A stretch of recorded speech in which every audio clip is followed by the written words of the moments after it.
to another episode of Rugby with Pads. This is day two of our mock draft special week. I'm not really sure what we're calling it. Mock draft mania week, let's call it that.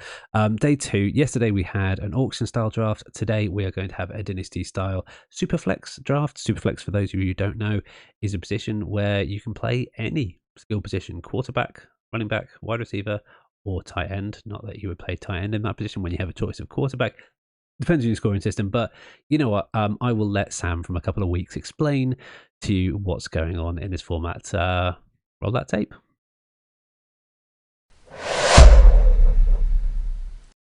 So, who's up for another mega draft?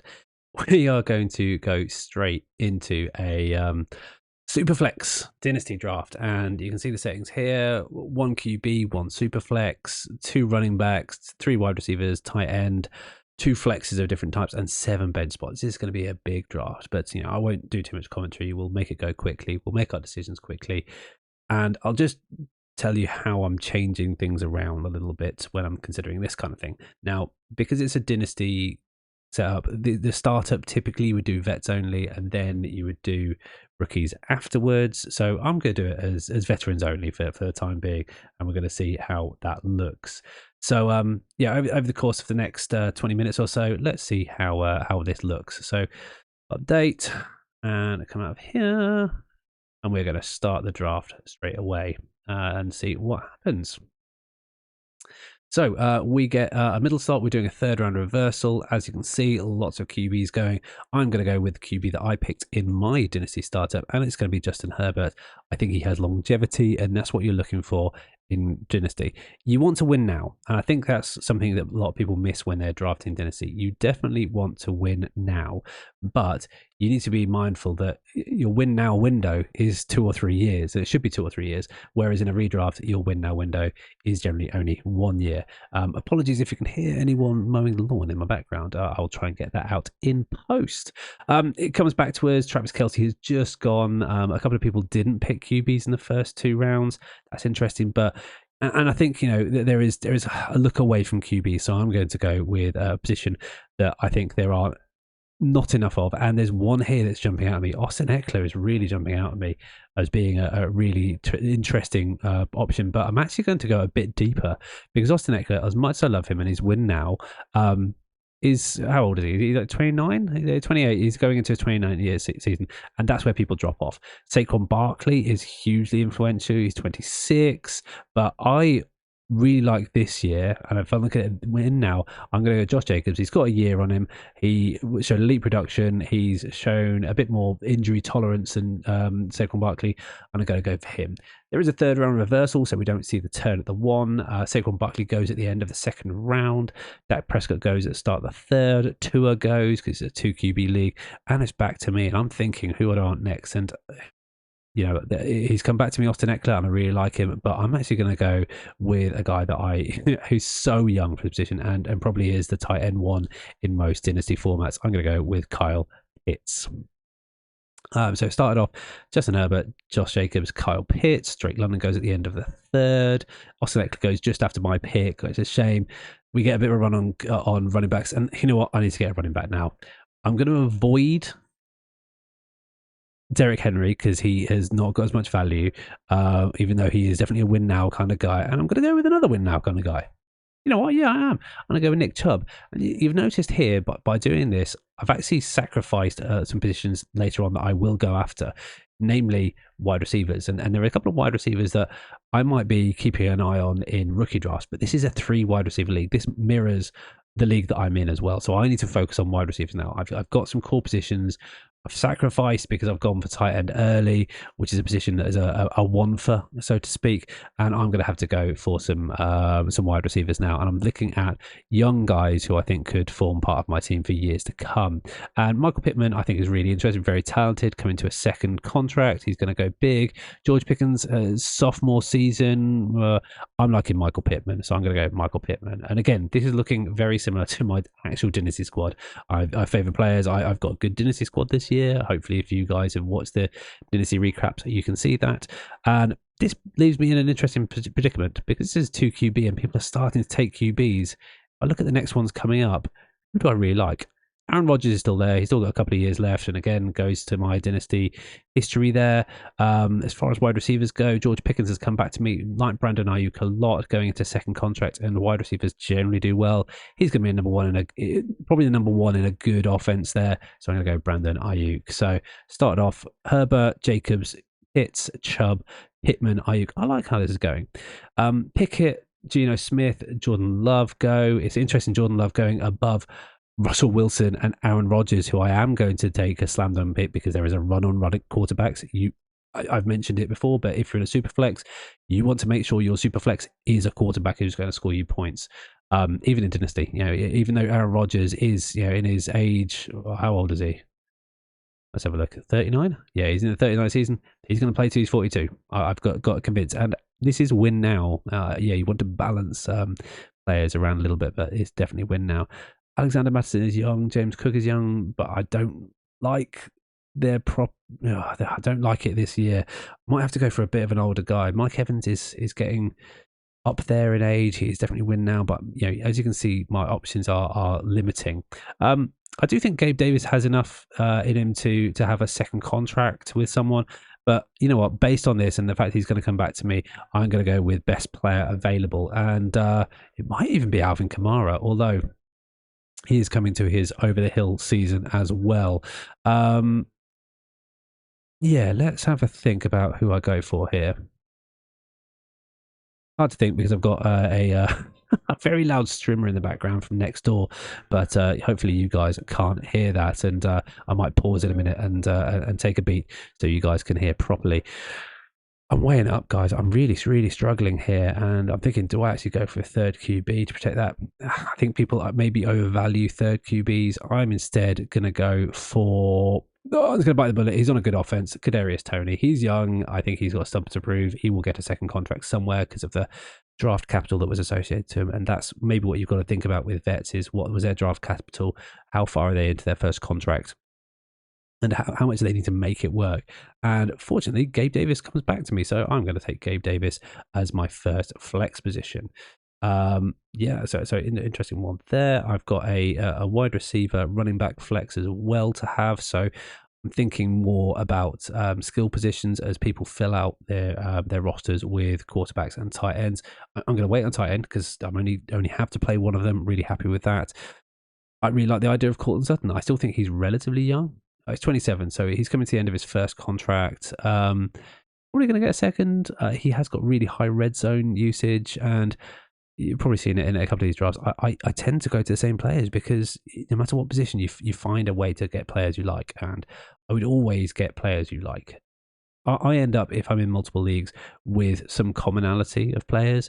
But I try to give myself a good chance to experience lots of different players' fortunes. So it's not all or nothing based on just a couple of players. I do think there is a big drop off at QB at this point. So just to recap, I've gone Herbert, Josh Jacobs, Kyle Pitts, Nick Chubb, Pittman, Ayuk, Rodgers, Toney, Gabe Davis, Courtland Sutton, and there's a couple of quarterbacks here, but they're not going yet. And it's going to come back to me pretty soon. So if I take a look at it, maybe there's a drop off after Matthew Stafford. He's going to go a little bit later potentially. The ADP doesn't really tell the full story because people have got to fill out their rosters. I'm thinking at this point it's best player available. And you know what? I really like the idea of Romeo Dobbs. He's young. He's got potential to become the PPR guy there in that offense with a young quarterback. There's a lot of unknowns there. I'm going to go with the upside of Romeo Dobbs here. Rondale Moore goes shortly after. Wandale Robinson, Rashard Penny, Dawson Knox. We are getting into the doldrums of tight end, so maybe I need to go back and revisit that. But I am going to go back instead and get Matthew Stafford. No, he does not hold much value because I think maybe he's only got 1 year in him. No, I'm going to go away from Matthew Stafford. I'm going to rock with two quarterbacks. I'm going to look at tight end and see if there's someone who jumps out. Juwan Johnson is sneaky old/sneaky young. Jelani Woods for a second-year breakout. I really like the prospect of Jelani Woods, but is he going to get back to me? He probably is, So I'm, again, thinking best player available, and you don't need to have the youngest squad in the world here. You need to have players who are going to help you win. Jerick McKinnon is only going to be in the league 1 year more. Can he help me win this year? Maybe. Alec Pierce is an interesting one. He is young. Has he had Not particularly interesting career there. He's definitely been a number 3 for a long time. Um, you know what? Going into a dynasty, what I would do is look for trade capital as well. And there are young quarterbacks who are starting at this point. I'm going to take a punt on Desmond Ridder. And funnily enough, this is the same 3 quarterbacks I have in my dynasty league. Weird that, isn't it? That I've just been drawn to them.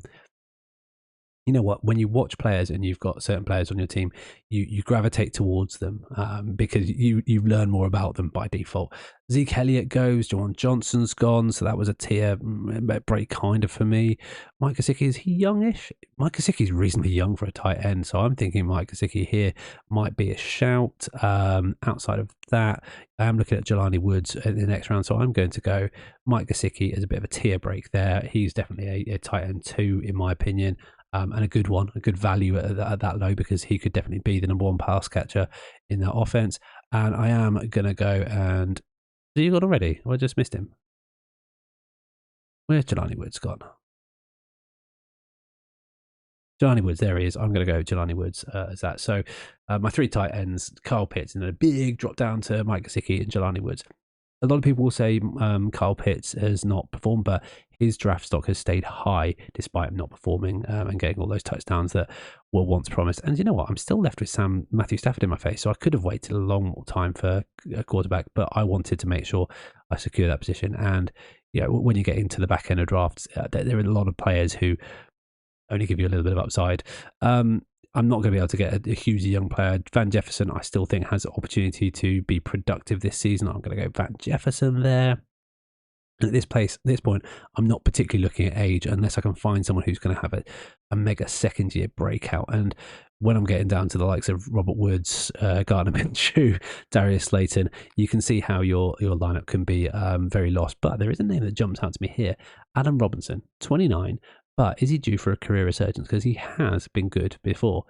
I might be stung once. I might be stung again. I dropped him in my league of record, but I'm going to pick up Allen Robinson in the 16th round for nothing. So it'd be interesting to see how this lineup actually looks at the end of the day.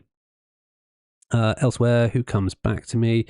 Oh, we get the run on quarterbacks. Yeah, everyone's getting their 3rd quarterback now. So I'm glad I got there early because I probably would have been left behind had I waited a bit longer and left with holding the bag with Mike White or Zach Wilson, who are the best options available now.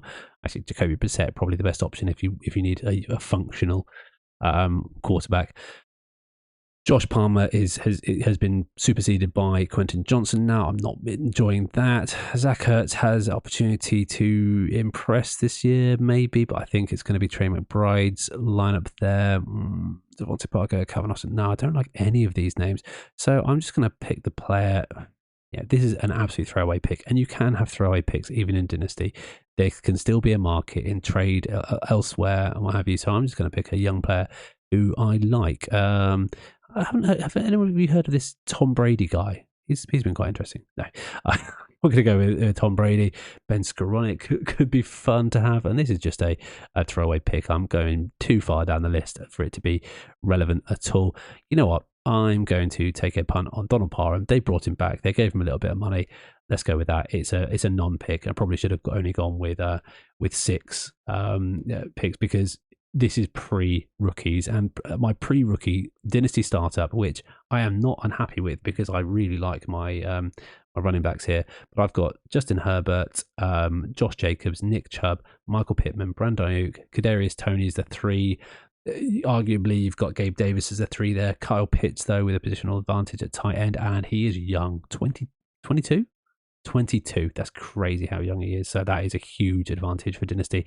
And that's a position you never have to think about again. And the hit rate for young tight ends is low. So even Kyle Pitts underperforming, his draft value is still good. Romeo Dobbs. Finish off Cortland Sutton, who could be a 3 as well. So I've got a lot of guys who are in that kind of wide receiver 3 range. So I'm pretty happy with that. Cortland Sutton, Aaron Rodgers, Romeo Dobbs, Desmond Ridder, Mike Gesicki, who I think is a value, and then I go for a bit of a tear on tight ends with Jelani Woods and Donald Parham. Sandwich there, I've got two wide receivers as well, Van Jefferson and Allen Robinson. If I was to, make any holes in this, I have not gone hard on running back, so I am very light on running back, and that is a big oversight from me. But looking back at here, who would have been good at this range?